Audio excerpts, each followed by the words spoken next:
barik wa sallim.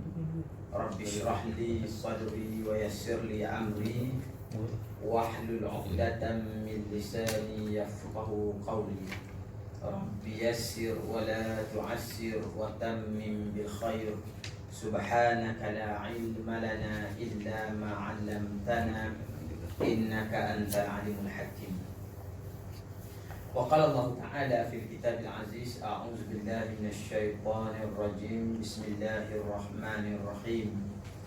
Wa min haitsu kharajta fawalli wajhaka syatral masjidil haram. Dan daripada mana sahaja kamu keluar untuk mengerjakan solat, maka hadapkanlah mukamu ke arah Masjidil Haram, yakni Kaabah. Sadaqallahu alazim. Alhamdulillah, pertamanya kita manjatkan syukur pada Allah Subhanahu wa taala kerana dengan izin dan limpah rahmat Allah Subhanahu wa taala pada hari ini kita dapat sama-sama bertemu semula selepas ada 4 bulan tu tak jumpa orang. Dan hari ini insya-Allah kita akan sambung perbincangan ayat-ayat surah Al-Baqarah bermula berukuk yang ke-18. Kali kita sudah berada di awal juzuk yang kedua, di mana dalam rukuk yang pertama pada juzuk yang kedua yang kita baca pada kuliah kita terakhir beberapa bulan lepas, Allah Subhanahu wa taala menjelaskan kepada kita perkara-perkara yang timbul berkait dengan kiblat. Kerana secara khusus isu kiblat ni ialah Allah Ta'ala menguji iman manusia. Kita tak diuji. Tamu orang Yahudi, mereka troll Nabi. Dia troll Nabi, dia kata Muhammad mari beritahu kita kat Madinah agama dia betul, agama kita salah. Tapi bila dia solat, dia menghadap kiblat kita. Pasal pada awal di Madinah tu Nabi menghadap Baitul Maqdis. Tu kiblat orang Yahudi. Orang di Mekah pun buat cerita sama. Muhammad kata agama dia agama Nabi Ibrahim. Orang Madinah tu kan, orang Mekah tu kan anak Nabi Ismail. Nabi Ibrahim kiblat dia Baitullah. Pasal apa Muhammad dia menghadap Baitul Maqdis? Payahlah kau jawab dia kan. Kau belah sini pun kena, belah sini pun kena. Lalu Allah Ta'ala menjelaskan, kiblat ni bukan masalah menghadap ke timur, ke barat, itu bukan isu dia. Tapi Allah Ta'ala menguji iman manusia. Kita nak tahu siapa orang beriman, siapa orang munafik. Situlah bila Allah Ta'ala menetapkan suatu hukum. Yang jenis budak dalik, itu nama dia munafik. Tak menolak hukum tu kafir. Orang beriman, sami'na wa ata'na. Dia dengar dan dia taat. Dan hukum berkait dengan kiblat ni antara perkara-perkara fiqhiyah atau hukum fiqh yang terawal yang dijelaskan kalau ikut turutan ayat daripada surah Al-Baqarah. Kerana hukum ni hukum berkait dengan menghadap kiblat sebagai salah satu syarat sah kita solat. Solat tak menghadap kiblat tak sah. Kan? Menghadap kiblat ni syarat sah solat. Bukan rukun tapi syarat. Rukun lain, syarat lain. Kan? Ada tahu rukun syarat ni beza dia apa? Pening. Kan? Rukun dan syarat ni menghadap kiblat ni syarat. Syarat sah. Syarat ni maknanya perkara-perkara yang mesti ada sebelum dan ketika kita mengerjakan sesuatu ibadat. Syarat namanya. Yang kena ada masa kita buat ibadat tu rukun. Kan? Sebelum kita nak sembahyang tu kena menghadap kiblat dulu. Dalam keadaan menghadap kiblat, ada wudu, bersih, kan? Lepas tu nak boleh syarat. Ada membaca Fatihah tu masa solat tu baru kena ada. Sebelum solat tak ada lagi. Rukun ni benda yang kena ada ketika kita mengerjakan suatu ibadat. Syarat ni yang kena ada sebelum kita buat tu ready ada dah. Tutup aurat kan.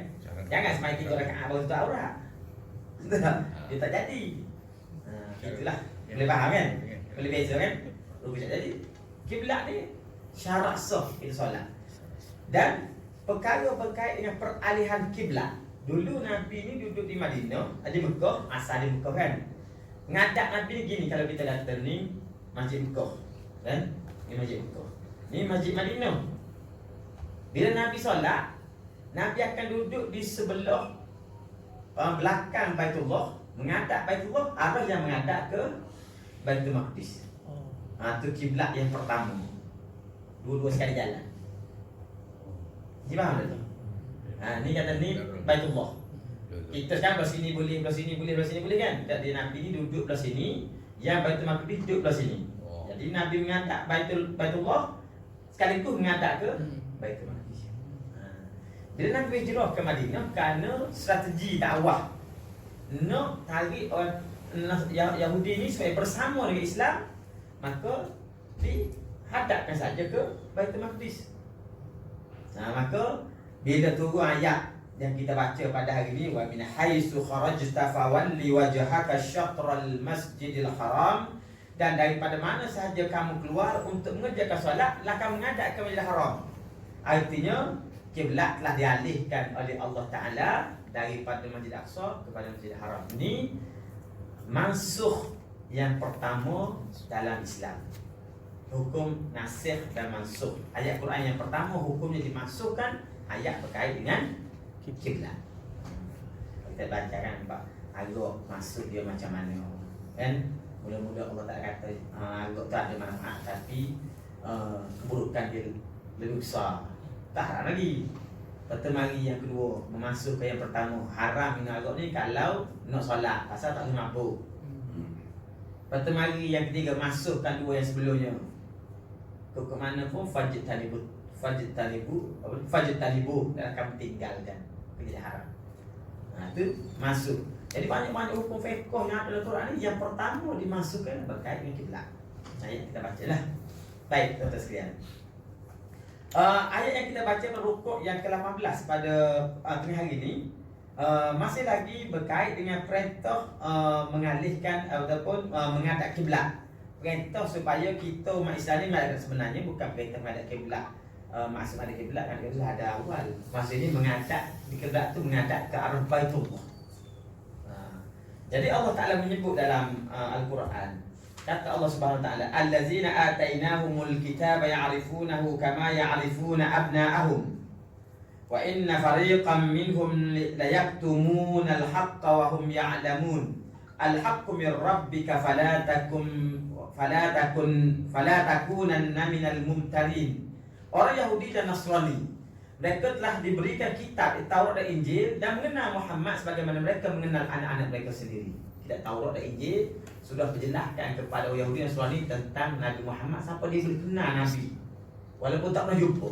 Kali selisih ni Muhammad ni, dia boleh cam sampai gitu. Sebagaimana mereka kenal anak-anak mereka sendiri, mereka kenal Nabi saja. Jadi dia tahu sebenarnya Nabi Muhammad tu yang Nabi tunjuk belah sini kiblat, dia tahu itulah yang betulnya. Dan orang yang tahu kiblat tu akan beralih ke Baitullah. Dan kebenaran yang dibawa oleh Nabi SAW ni adalah kebenaran daripada Allah. Maka Allah Ta'ala beritahu Yahudi, jangan kamu sembunyikan kebenaran itu. Kerana Yahudi itu kan antara kluk-klek dia tu ialah dia menyembunyikan perkara. Dia tahu benda itu benar, tapi putar belik dia banyak. Lalu Allah Ta'ala menurunkan perintah, walikullin wijhatun huwa muwalliha fastabiqul khairat ainama takunu ya'ti bikumullahu jami'a innallaha ala kulli syai'in qadir. Dan bagi tiap-tiap umat itu ada kiblatnya sendiri yang dia menghadap kepadanya. Tiap-tiap umat ada kiblat dia sendiri. Umat Nabi Musa, kiblat dia mana? Rumah Nabi Musa. Zaman dulu umat Nabi Musa tu kiblat dia rumah Nabi Musa. Yang solat dia menghadap rumah Nabi Musa. Pasal kiblat ni bukan urusan kita, urusan Allah. Bukan masalah Nabi tu buat kat sini. Allah Ta'ala nak kat mana? Suka hati dia lah kan. Allah Ta'ala kata menghadap rumah Nabi Musa, menghadap Nabi Musa. Suka hati dia. Kita je tak boleh buat suka hati. Allah Ta'ala memang ikut suka hati dia lah. Dia Tuhan kan. Dia kata dia nak rumah Nabi Musa, Nabi Musa. Dia kata nak Masjid Haram, Masjid Haram. Dia kata nak Baitul Maqdis, Baitul Maqdis. Jadi tiap-tiap umat tu ada kiblat masing-masing.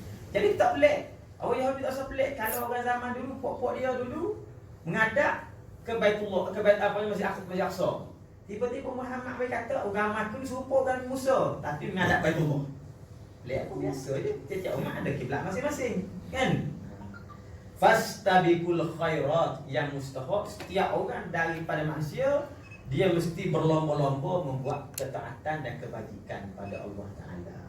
Kan? Bukan suki belah tu bukan ada ke mana, tapi yang penting kita buat amal soleh. Macam sekarang ni kita duduk di 10 yang pertama bulan Zulhijjah. Kita baca ayat Quran, wal fajri wal layalin ashr wal laili idza wasyaf'i wal watr wal laili idza yasr hal fi zalika qasamul lidhi hijr.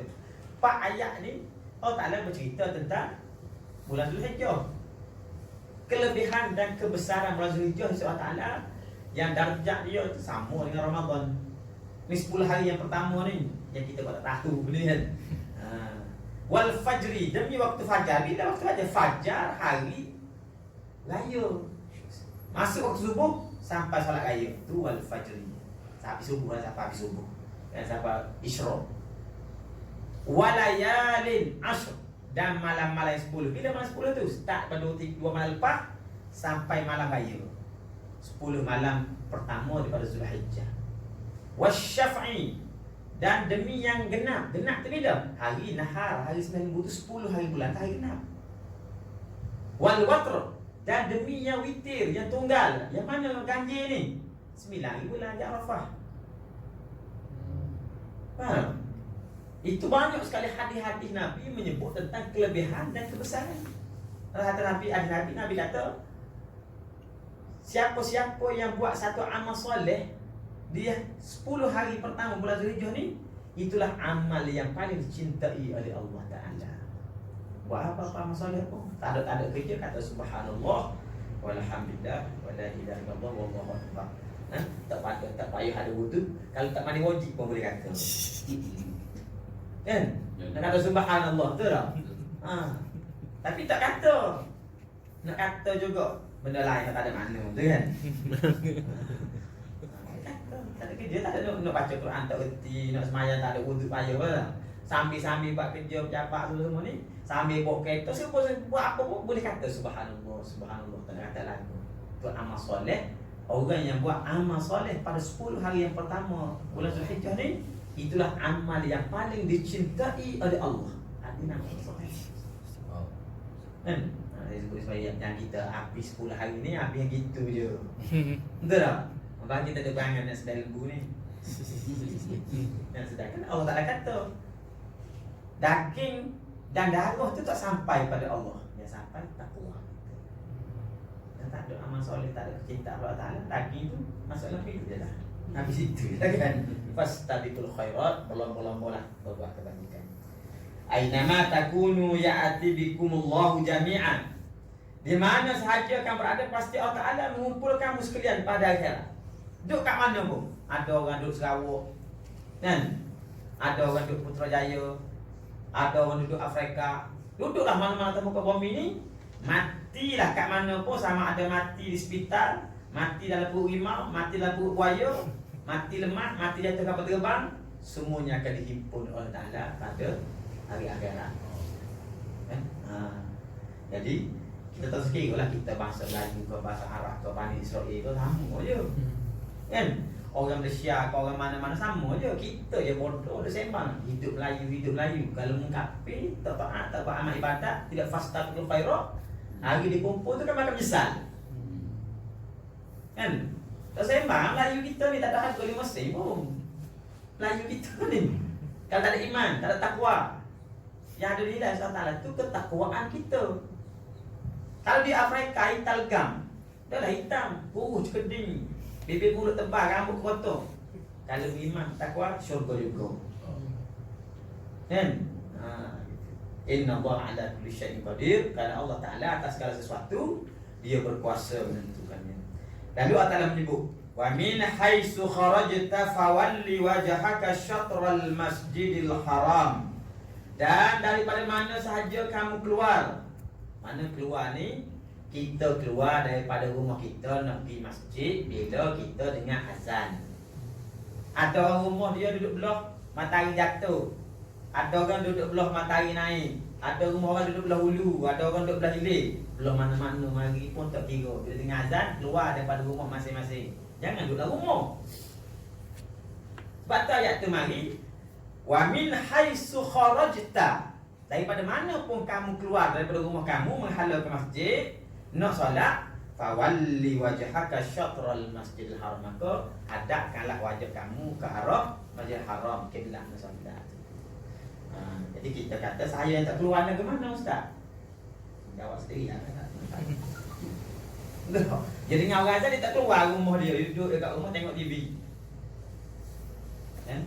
Ada kan kata wa min haitsu kharajta, daripada mana pun kamu keluar untuk menuju solat tu. Kan? Artinya bila kita kena dengar azan, kita kena keluar daripada rumah. Jangan duduk dalam rumah macam burung hantu. Duduk dalam rumah dengan azan. Lepas tu ambil jaga semayang kat rumah. Mesti PKP tak apalah. Dengan azan dia keluar rumah. Bukan keluar pergi kedai kopi. Tak ada keluar lagi mana kan? Yang orang kita dia tak keluar rumah dengan orang azan. Duduk kat rumah. Sebab tu masjid dia tak penuh. Sebab tu budak demo nak besarkan masjid. Sebab tu pun tak penuh. Maka fawalli wajhaka syatral masjidil haram. Allah Ta'ala perintahkanlah kamu menghadapkan wajah kamu ke arah Masjidil Haram. Artinya syarat nak solat, nak bagi dia sah, wajah kita mesti menghadap ke arah Masjidil Haram. Tinggal lagi perbahasan ulama-ulama bagi orang yang kata mengatap tu kena betul-betul mengatap gini tu macam mana. Jadi orang yang duduk kat Mekah dia senang. Dia duduk belah sini semua menghadap belakang kan. Cuma tinggal lagi dia mengatur exact kena pada Baitullah tu macam mana. Jadi ada kata menghadap ni, kita menghadap macam kita sembang. Kalau menghadap kan kadang-kadang betul-betul mata dengan mata menghadap. Kadang-kadang menyairu sikit pun masih boleh kira menghadap lagi. Bahasa menghadap tu kan. Tapi dari segi ilmu falak, kalau kita yang duduk jauh di Malaysia ni, kalau arah kiblatnya betul, kita ukur lagi satu darjah, sama ada ke utara atau ke selatan, dia akan menjarutkan kita daripada Allah 167 km.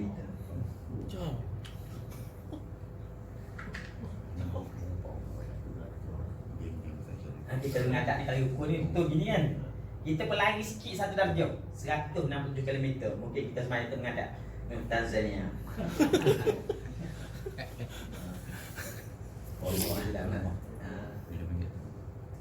Itulah kan. Tapi kalau kita tahu arah yang betul yang mana, buat gitu yang betul tu. Kan? Tapi tiba-tiba tak tahu exact dia kat mana. Jadi yang kita yakin kat mana, mudah-mudahan Tuhan terima lah kan.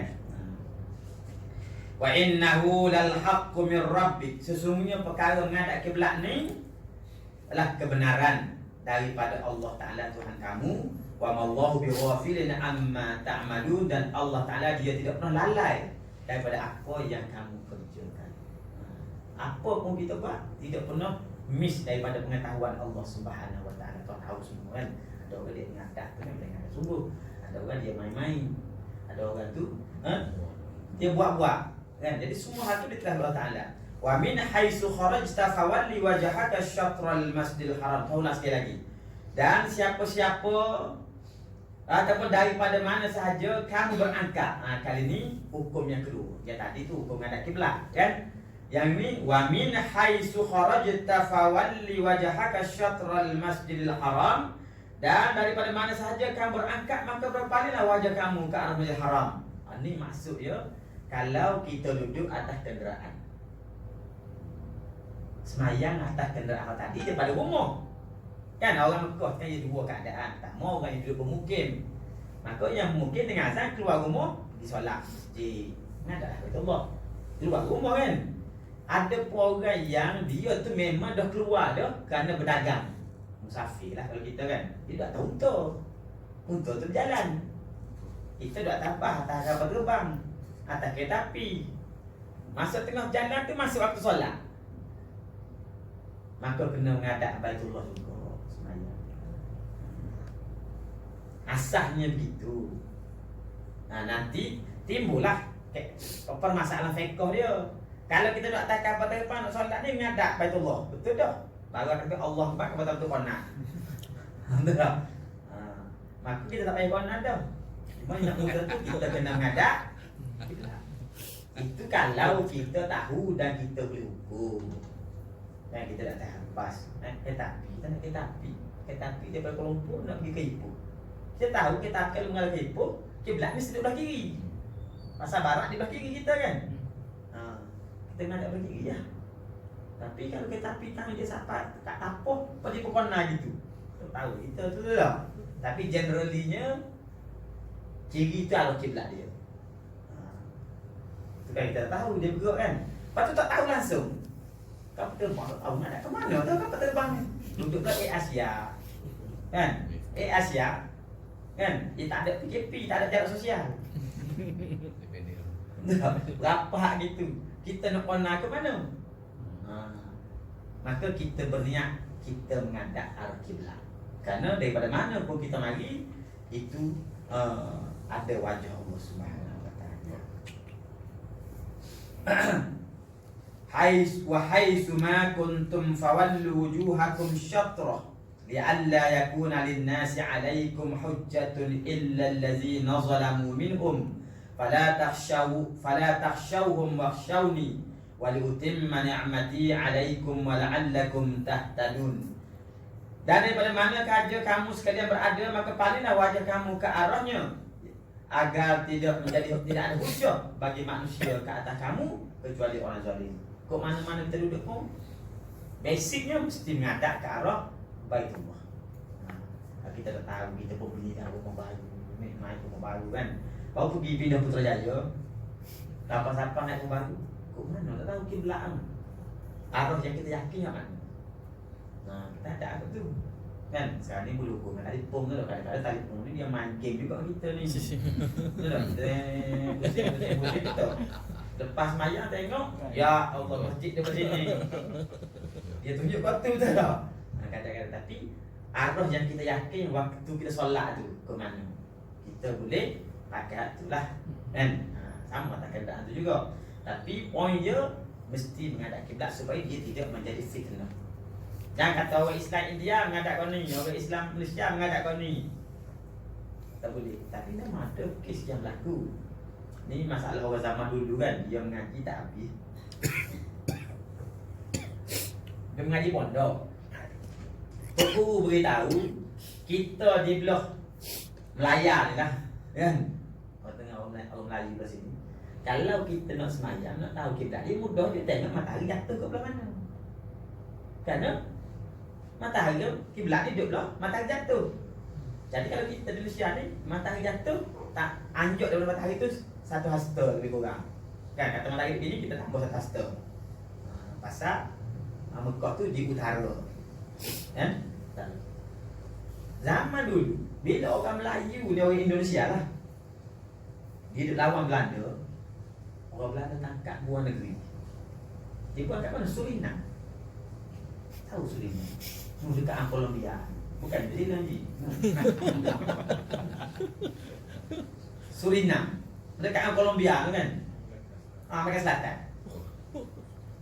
500 tahun dah kena buang. Aku tak tahu 400 tahun, 300 tahun. Tahun 1700, 1800 dulu buang. Sekarang ni pendapat-pendapat pergi tengok. Pasal apa menghadap ke belah sana semayang? Dia kata, Tok Guru kata kiblat ni arah matahari jatuh. Oh, dia lupa Suriname tu belah matahari naik.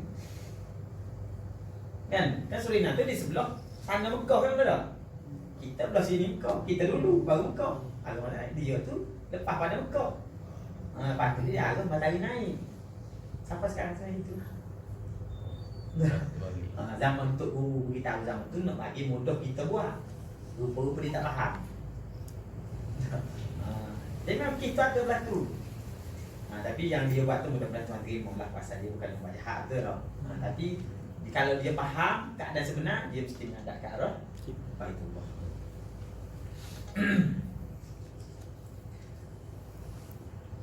Dan janganlah kamu takut kepada mereka, yakni kepada orang-orang yang mengkritik, orang yang orang yang zalim yang tak mau terima.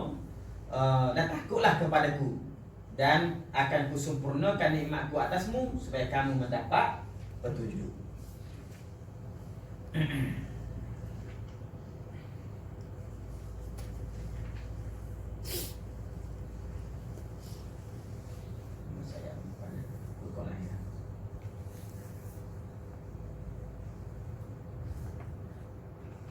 Jadi itulah tuan-tuan sekalian, masalah yang timbul dalam bab kiblat ni. Saya tak nak syarah panjang, sebab kita tahulah kan cerita kiblat ni cuma basic dia. Bila kita solat mesti menghadap kiblat. Mesti menghadap kiblat tu syarat sah solat kita. Kiblat kita umat Muhammad ni Baitullah. Jangan hadap ke lain. Hadap kiblat dah, tapi kiblat lain. Kiblat Baitullah dalam solat. Di luar solat kiblat kita mana? Washington ke Moskow? Mana bukan juga. Kan? Jangan orang Islam tu berkiblat pada selain Mekah. Kan Mekah adalah tempat pusat bagi orang Islam. Kan orang Islam seluruh ni banyak yang menghadap ke Washington, menghadap ke Moskow banyak. Kan hari ni Moskow tak kuat dah menghadap Beijing pula. Sebab tu orang Islam tu berpecah-pecah di mana-mana. Mereka tak kuat kerana tidak ada kesatuan hati mereka. Allah Ta'ala suruh menghadap kiblat Baitullah semua tu supaya kita tu ada kesatuan hati. Hari ni sebab kita hari ni menghadap ke Tel Aviv, hari ni menghadap ke Moskow. Akhir sekali orang Arab, ramai-ramai orang Arab tu Palestin sampai sekarang tak lepas. Pasal apa? Hati mereka berpecah-pecah. Hati mereka berpecah. Kan asas kiblat tu sebenarnya penyatuan hati orang yang beriman. Maka Allah Ta'ala perintah kita mesti menghadap kiblat. Kalau tidak, kita akan ditindak oleh orang zalim. Jadi dalam hal kiblat ni gitu. Jadi di sini timbul hukum fiqh ni ada 3 perkara yang disebut tadi. Yang pertama, inilah hukum fiqh yang pertama yang dimasukkan oleh Quran. Beralih kiblat daripada kiblat Baitul Maqdis beralih kepada Baitullah. Itu nasikh yang pertama. Kemudian yang kedua, hukum kiblat di sini ialah kita dibolehkan berubah kiblat dalam keadaan-keadaan yang tertentu. Macam tadi ada kenderaan, ataupun kita tak tahu arah sebenar, kan? Maka walaupun basicnya mesti menghadap kiblat, tapi kalau kita ada halangan-halangan, kita mesti berniat waktu ni menghadap kiblat.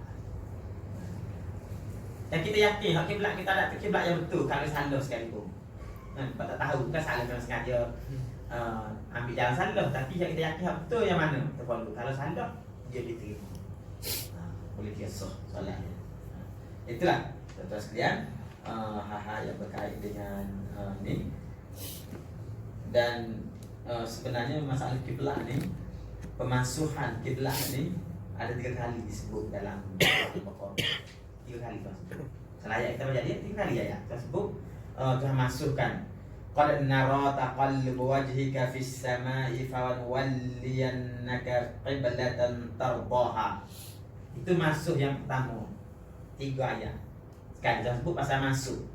Tuhan kata aku tengok Muhammadmu tu tak ada tangan nak minta dengan Allah Ta'ala, alihlah kepada Baitullah. Aku ke Baitullah kan. Allah Ta'ala masukkan Baitul Maqdis ke Baitullah. Itu pemasuhan kan. Allah Ta'ala istiar masuhan. Kemudian Allah Ta'ala sebut lagi wa innal ladzina utul kitaba ya'lamuna annahu al-haqqu min rabbihim wa ma Allahu bighafilin amma ta'malun. Surah Al-Baqarah juga. Wa min haitsu kharajta fawalli wajhaka syatral masjidil haram innahu lal haqqu min rabbika wa ma Allahu bighafilin amma ta'malun. Dan surah Al-Baqarah juga kita baca tadi kan. Dan ayat tadi 2 kali Tuhan sebut kan. Wa min haitsu kharajta fawalli wajhaka syatral masjidil haram. Wa min haitsu kharajta fawalli wajhaka syatral masjidil haram. Dalam ayat ini 2 kali Tuhan sebut kan. Artinya di sini dalam bab masuh ni 3 kali Tuhan tegaskan dia menjadi penyelesaian kepada terul yang dibuat oleh orang kafir terhadap Nabi sallallahu alaihi wasallam. Ini first time hukum fiqh tu berubah. Hukum fiqh tu berubah kan. Jadi macam-macam orang kata Muhammad ni tak letak benda dia. Itu kata boleh, ni tak boleh pula. Kalau kita kata tak boleh, ni tak boleh. Sekarang ada itu kata tak boleh, ni sekarang boleh pula. Suka hati dia ubah hukum. Benar? Pasal kata orang ni, orang Islam ni kalau dia nak ubah hukum, dia cari dalil. Tanya tak boleh, cari dalil tak boleh. Tanya dia kata boleh, dia cari dalil boleh. Bukan macam tu. Kerana hukum tu berubah, kerana berubahnya elah. Kau fikir kan dia boleh berubah kerana berubahnya elah. Kalau kita babi tak boleh makan, tiba-tiba boleh makan pula babi. Bukan puasa nak buat barbecue tu. Kan? Tapi kan emergency. Benar tak? Emergency. Emergency tu dia hanya boleh makan sekadar melepaskan emergency dia tu saja. Jangan pula dia makan tak pula babi ni habis semua lagi. Benar tak? Itu tak boleh. Mana hukum tu dia berubah kerana berubahnya ilat. Berubah kerana berubah ilat, berubah hukum tu. Dia tu, yang tu dia tu mengaji usaha itu lah. Kan? Tapi kaedah asalnya gitulah. Hukum tu dia bukan semata tahu hukum fiqh. Yang tak berubah tu ialah hukum akidah. Akidah ni ikut mana-mana pun tak boleh berubah. Kita dengan Allah Ta'ala kan, mentauhidkan Allah. Tak boleh berubah. Fiqh ni boleh berubah. Solat dia boleh berubah tak? Boleh. Tapi bukan wajib pada tak wajib. Dia boleh jadi patukan dia dua. Kan ada ilat dia. Ilatnya kerana musafir. Kan? Hari tu ustaz cakap tu mesti 4 rakaat. Tiba-tiba 2. Kan? Boleh juga. 2 tu banyak lagi. Kalau kita mengaji fiqh tinggi-tinggi sikit lagi, kita boleh puasa sampai subuh. Dengar. Tak dengar kan? Nak siapa ayat saya beritahu. Nak siapa ayat dia dah. Ada dalam Quran tu. Tak dengar kan? Puasa sampai subuh tak dengar kan? Jangan mati dah.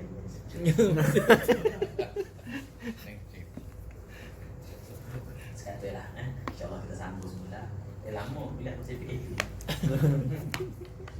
Wassallallahu ala sayyidina Muhammad wa ala alihi wa sahbihi wa baraka wa sallam. Walhamdulillahi rabbil alamin. Kita solat sunat dulu 2 rakaat qabla zuhur, lepas tu baru kita sembahyang zuhur. A'udzu billahi minasyaitonir rajim. Bismillahirrahmanirrahim. Wassalatu wassalamu ala asyrafil anbiya'i wal mursalin wa ala alihi wa sahbihi ajma'in. Allahumma rabbana la tuzigh qulubana ba'da idh hadaytana wa hab lana min ladunka rahmatan innaka antal wahhab. Rabbana zidna 'ilman nafi'an warzuqna fahman wasi'an. Rabbana taqabbal minna innaka antas samiul 'alim wa tub 'alaina innaka antat tawwabur rahim. Wa sallallahu ala sayyidina Muhammad wa ala alihi wa sahbihi ajma'in. Alhamdulillahi rabbil alamin. Assalamualaikum.